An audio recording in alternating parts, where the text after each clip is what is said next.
Welcome back, everyone. Jared on an Island here again. Today, we're going to be talking about why my name is Jared on an Island. I was recommended to make this video, and I think it's a pretty interesting question. So, I needed a name that, of course, is easy to say, people can remember. But the original idea actually came from this guy named Owen Cook, who was like a dating coach, weirdly enough, but he does self-help stuff, and I thought like he had an interesting idea. And it was basically that you are on an island. You as the individual are on an island. And where you want to go is a completely different island. The only way you're going to be able to get there is if you swim across and you risk it. I wanted to say that I am on an island because I feel like my ideas and perspective on the world is unique and on its own. Now, you may disagree. Hey, kitty. Here's my cat coming in frame. You may disagree. You may feel like I just have a normal NPC perspective. I feel like I don't. It's okay. We all have our different opinions, right? But I'm on my island and everyone else is on their individual island.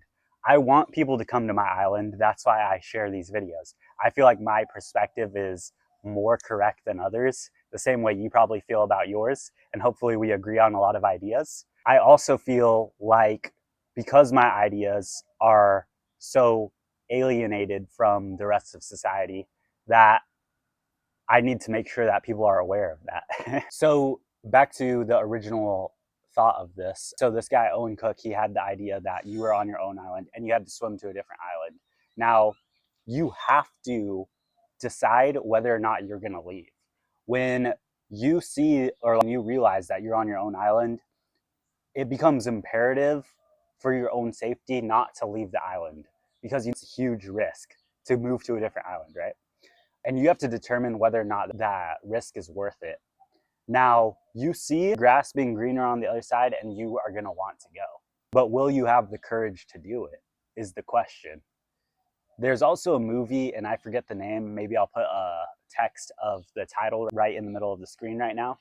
But basically, it's about two brothers, and I think they're twins, but their difference is genetic. So one is perfect genetically, and the other one's not. He has to wear glasses. He isn't as strong. He doesn't have things set up for him in the way that he was born, right? And the movie's basically about him becoming stronger, more ambitious. He has more courage to take the risk than his brother, who is genetically perfect. And I'm going to spoil it, so don't listen to this part if you want to watch it. It's a really good movie, I'll just say that. But basically, the high point of the movie is that him and his brother start swimming out to sea. And they keep swimming. And I forget, I don't think they're trying to get to an island. I think they're just trying to prove who can swim further, right? And one of them says, the genetically strong brother says, "What you need to give up. You need to just stop swimming. You're not going to make it back, right?" And the other brother says, "That's the difference between you and me. I'm willing to not make it back." That's how far he's willing to swim. He doesn't care if he dies trying to swim to the finish line, right? Or as far as he can, because he knows that he's going to keep swimming no matter what. While the other brother is going to give up, turn around, because he wants to live. He has other goals in mind than just that singular thing. And I'm not trying to say that like, I have a singular goal in mind with this, but I think that it's a tie-in with the idea that you have to swim to the other island and you have to risk it. A lot of the things I talk about on this channel are things that I am struggling with, obviously. And I think that's one that literally everyone right now, because of our period in time in history, is contemplating constantly. Why do they have the urge to be loyal? Why do they have the urge to die for something when to most people there's nothing to die for? I have a Mexican Coke, by the way.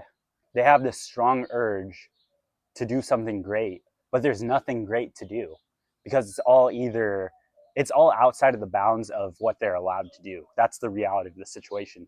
You can say, oh, well, it's because it's all illegal. It's because it's inhumane. It's this and that. But we have this urge for a reason, and we have to decide whether we want it bred out of us, that genetic urge, or we want to maintain it and have it grow. I don't think that humans are supposed to become submissive cattle. I think it's supposed to be the other way, and we're supposed to make it grow.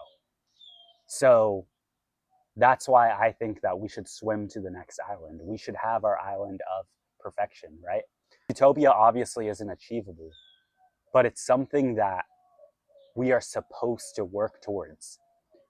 People get this idea that your morality means nothing at the end of the day because in the end of it all, you're going to maybe be in heaven or some sort of reincarnation or something like that. And they think if the cycle is endless or the afterlife is infinite, then what you do here doesn't matter as long as you're just being a good guy, right?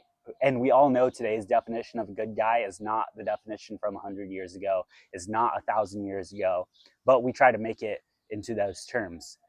But obviously, there's nefarious actors that define those terms as something that is completely outrageous. If you don't feel this way, I recommend you go get your health checked, honestly. You need to go figure out some sort of dietary problem you have because this is a natural feeling.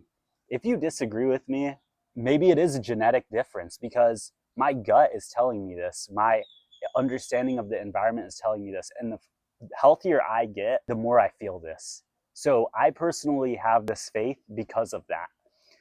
Even the Bible, which I believe in, says that your body is a temple. The way I see it, you're supposed to worship through a temple. That's the place where worship happens at its most effective form. Now, what does that mean?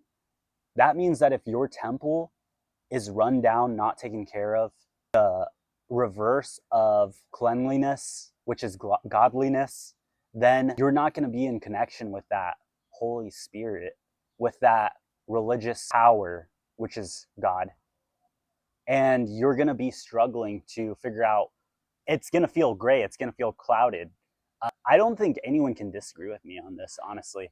Even atheists or people who are opposite philosophies of me, they're obviously searching for the same thing. They're obviously trying to grasp at something to believe in, which ends up down the exact same pathway. Think about it. Atheists, they eventually have to believe in evolution as a supernatural power, which would only lead to the same idea that I was saying about pushing your genetics to grow the exact same feelings that I'm describing, which would be loyalty, power, faith, genetic growth of strength and intelligence. You're still going down the same pathway.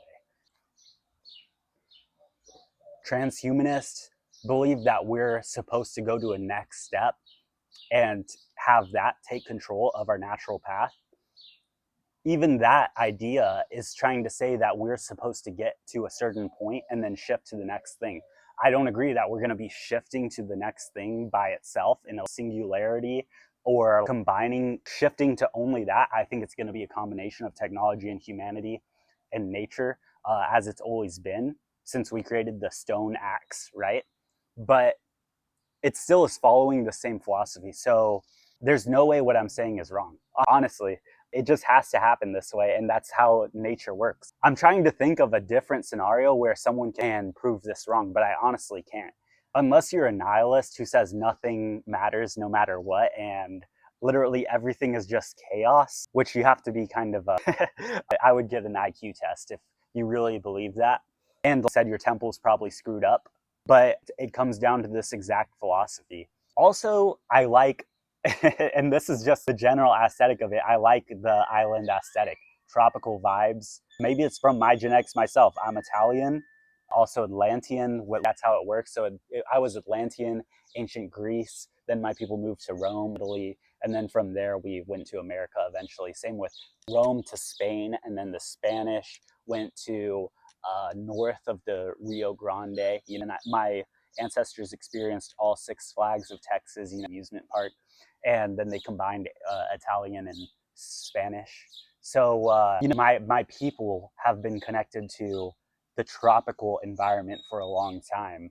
At least the Oshi maybe environment, and I think it's something that shows nature at its most exuberant, at its most expressive. humid, hot environments usually have the most variety in natural being. So I like the aesthetic of it. And I like how it works out through the natural course of who comes out on top or how it works together. It shows nature at its most expressive art. And I also think that islands are where everyone imagines themselves when they think of themselves alone or stranded somewhere, of course. And that's where you come to terms with yourself. You have to look inwards. And I think that's what I do in a lot of these videos when I come up with the ideas. It has something to do with like inward reflection on own beliefs or how the missing puzzle pieces of my life like show up to me, right? Now, as this channel grows, I want people to come to this and like apply it to themselves.